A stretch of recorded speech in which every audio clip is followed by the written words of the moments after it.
आप सभी को मेरा नमस्कार। भक्त, भक्ति और भगवान आध्यात्मिक विचारधारा में आप सभी का स्वागत है। इंसान को तो जन्म मिलता ही है, लेकिन इस जन्म में हमें करना क्या है, आज का विषय है कि भक्ति की शुरुआत कैसे करें। कहते हैं कि जब इंसान जन्म लेता है, जन्म लेने के बाद में माँ बाप की उंगली पकड़ के चलना सीखता है और चलते चलते चलते चलते जैसे जैसे वो बड़ा होने लगता है,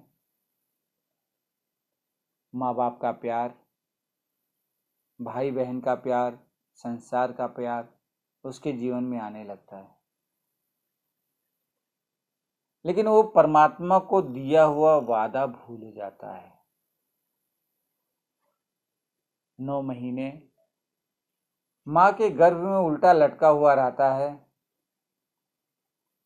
सर नीचे और पैर ऊपर, और हाथ जोड़ के इस ईश्वर से विनती करता है कि हे ईश्वर, मुझे इस नरक यातना से बाहर निकाल।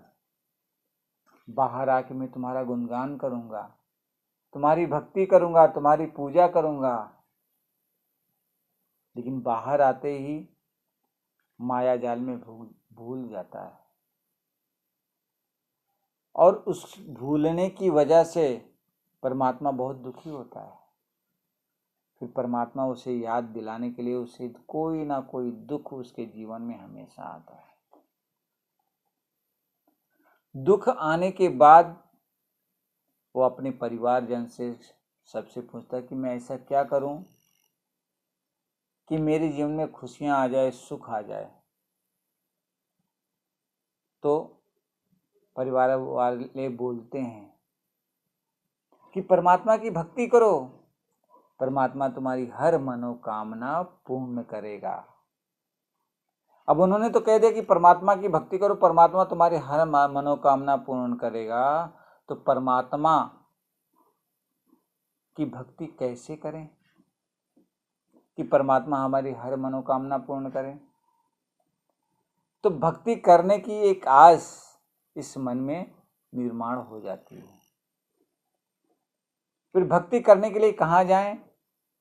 तो परमात्मा की भक्ति करने के लिए पहली सीढ़ी घर के अंदर जो मंदिर होते हैं वहाँ पे बताते हैं कि ये प्रभु रामचंद्र जी हैं, ये भगवान श्री कृष्ण हैं, ये बाबा भोलेनाथ हैं।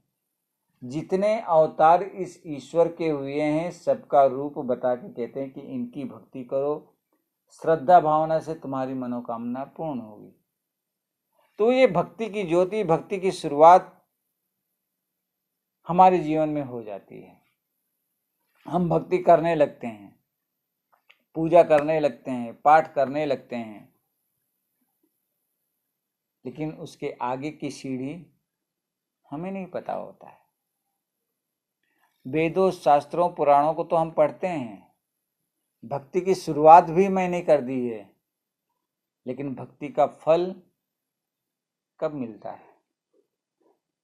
जब हम सद्गुरु की कृपा से इस परमात्मा को जान के इसकी भक्ति करते हैं, तब इसका फल हमें मिलता है। संतों ने बताया, आप पढ़िए देखिए, उसमें लिखा हुआ कि परमात्मा को जानना जरूरी है, क्योंकि कहा कि बिन जाने होए न प्रीति। बिना परमात्मा को जानने से हमारी प्रीत, हमारा प्रेम जागृत नहीं होता है। जैसे संत महात्मा बताते हैं कि अगर किसी लड़की की शादी करनी हो और लड़की का फोटो अगर उसे दिखा दिया जाए, तो क्या फोटो देखने से शादी हो जाती है? नहीं ना। जिसके साथ शादी होनी रहती है वो स्वयं वहां होना जरूरी होता है। जब वो वहां मौजूद होता है तब हम जाके हमारी शादी संपन्न होती है, फोटो से नहीं होता है। आगे भी है कि अगर हमें किसी से क्षमा मांगनी है तो वो व्यक्ति भी सामने होना जरूरी होता है, तभी तो वो क्षमा करेगा। उसी तरह से जिस ईश्वर की हम भक्ति करते हैं, जिस भी देवी देवता की भक्ति करते हैं, वो मेरे सामने होना जरूरी है। और सामने कब होगा? जब हम उसके असली स्वरूप को जानेंगे तब होगा।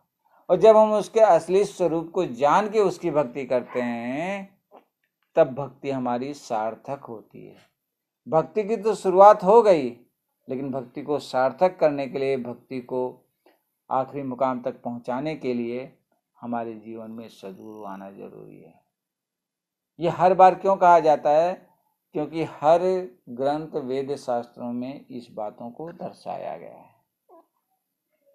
भक्ति करते करते जब हम परमात्मा को जान के उसकी भक्ति करते हैं, और दूसरी बात यह है कि भक्ति की शुरुआत होती, भक्ति की सार्थक भी हम कर लिए, लेकिन आखिरी समय में इस परमात्मा का ध्यान भी होना जरूरी है।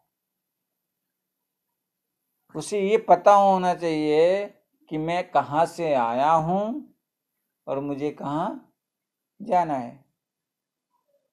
जैसे अगर मैं बस्ती में रह रहा हूं, बस्ती में तो मैं रह रहा हूं, लेकिन मेरा गांव, मेरा घर कहाँ है? भरवलिया है। तो मुझे अपने घर जाने का मुझे पता मालूम है कि मेरा गांव ये है। उसी तरह से इस आत्मा को परमात्मा का पता होना तो जरूरी है, उसे उसका घर का ठिकाना होना जरूरी है। अगर वो भगवान के पास जाएगा तो भगवान रहता कहाँ है, उसका ठिकाना कहाँ है? संतों ने तो बताया कि भगवान कण कण में है, लेकिन भक्ति करके उस तक पहुंचना जरूरी है। इसलिए भक्ति की शुरुआत तो हमने कर दी है, भक्ति हम कर रहे हैं, लेकिन इस ईश्वर से यही मांग के दाता ऐसी मेहर करना, कृपा करना कि मेरे जीवन में समर्थ सद्गुरु आए और मुझे वो परमात्मा की पहचान करा के दे, ताकि मेरा परलोक सुहेला हो जाए। तो इन्हीं बातों के साथ मैं आपसे विदा लेता हूँ। मुझे सुनने के लिए और इस वीडियो को देखने के लिए आपको बहुत बहुत धन्यवाद।